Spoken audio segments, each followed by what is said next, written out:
Hello, വൈകുന്നേരം കുറച്ച് മീൻ വാങ്ങാമെന്ന് ഓർത്ത് കട വരെ പോയി. മീനുകൾ കണ്ടിട്ടൊന്നും അത്ര പന്തി തോന്നണില്ല. പിന്നെ അയില ഉണ്ടായിരുന്നത് ഒരു 1/2 കിലോ മേടിച്ചു. പിന്നെ നേരെ നമ്മൾ കുറച്ച് ബീഫ് മേടിക്കാൻ പോയി. ബീഫും മേടിക്കണം, കുറച്ച് വെട്ടിക്കൂട്ടും മേടിക്കണം. ഇത് കണ്ടോ, ആരാന്ന് നോക്കിയേ.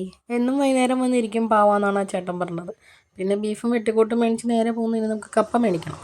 പക്ഷെ നമുക്ക് കപ്പ കിട്ടിയില്ല. പിന്നെ നേരെ വീട്ടിൽ വന്നു കുറച്ച് സാധനങ്ങളൊക്കെ മേടിച്ചിട്ടുണ്ടായില്ല. അപ്പോൾ അതൊക്കെ ഒന്ന് നോക്കി. കുറച്ച് ഏത്തക്കായും സവാളയും നെല്ലിക്കയും ഈന്തപ്പഴവും പാലും ദോശമാവും അങ്ങനെ അല്ലറ ചില്ലറ സാധനങ്ങളൊക്കെ മേടിച്ചിട്ടുണ്ടായി. അപ്പോൾ എല്ലാം ഒന്നുണ്ടോയെന്നൊന്നും കൂടി ഒന്ന് ചെക്ക് ചെയ്ത് നോക്കുകയാണ്. അങ്ങനെ കുറച്ചധികം സാധനങ്ങളൊക്കെ മേടിച്ചു. ഇനി അതൊക്കെ ഒന്ന് സെറ്റ് ചെയ്ത് വെച്ചതേ നമ്മുടെ മീനൊക്കെ ഇരിക്കുന്നു. പിന്നെ വെളിച്ചെണ്ണ മേടിച്ചു. എന്തോരം തരം പേരുള്ള വെളിച്ചെണ്ണകളാണല്ലേ. ഇനി നമുക്ക് കുറച്ച് ബീഫ് കറി ഉണ്ടാക്കാം. നമ്മുടെ പോത്തിറച്ചി കുറച്ചാണ് മേടിച്ചിട്ടുണ്ടായിരുന്നുള്ളൂ.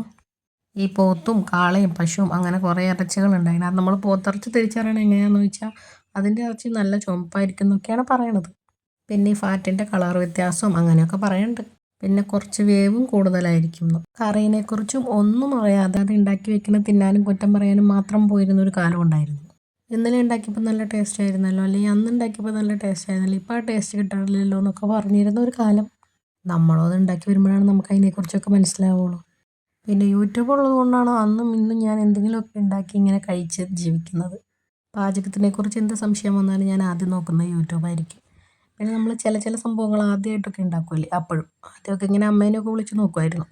പിന്നെയാണെങ്കിൽ ജോലിക്ക് പോയി തുടങ്ങിയ പിന്നെ യൂട്യൂബും രതിലയും നാസിലയൊക്കെയാണ് എൻ്റെ പാചകത്തിൽ സംശയം തീർക്കുന്ന ആളുകൾ.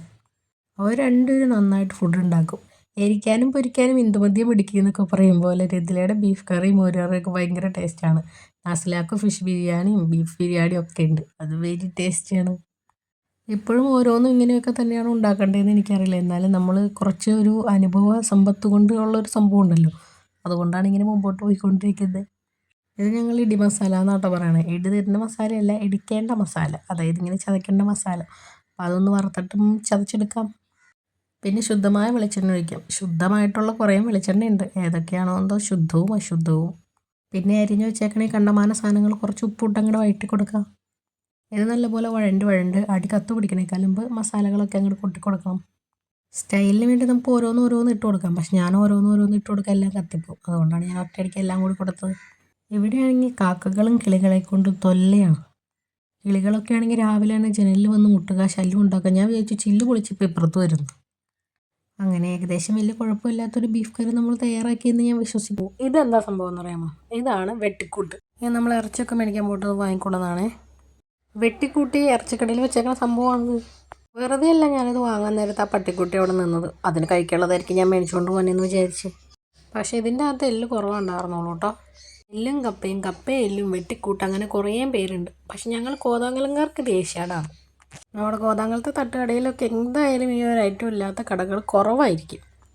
പിന്നെ ഇതും ഇങ്ങനെയാണോ ഉണ്ടാക്കേണ്ടതെന്ന് എനിക്കറിയില്ല. പക്ഷെ ഞാനിങ്ങനെ ഉണ്ടാക്കി നോക്കിയിട്ട് എനിക്ക് രുചിയായിട്ട് കിട്ടിയിട്ടുണ്ട്.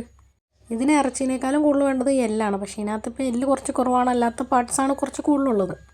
നമ്മുടെ ബീഫിൻ്റെ എല്ലിനാണ് ഈ വെട്ടിക്കൂട്ട് ഉണ്ടാക്കുമ്പോൾ ടേസ്റ്റ് കൂടുതൽ തന്നെ. ആ എല്ലിൽ നിന്ന് ഇറങ്ങുന്ന എല്ലാം കൂടിയിട്ട് നമ്മുടെ കപ്പയിലേക്കൊക്കെ പിടിച്ചൊന്ന് സെറ്റായിട്ട് വരും.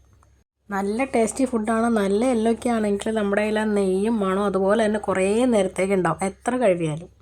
ഇനി കുറച്ച് സവാളയും നാരങ്ങയും മല്ലിയിലയും കൂടി ഒന്ന് മിക്സ് ചെയ്ത് കുറച്ച് ഉപ്പൊക്കെ ഇട്ട് സെറ്റ് ചെയ്യുക. കട്ടൻ ചായയാണ് ഇതിന് ഏറ്റവും ബെസ്റ്റ്.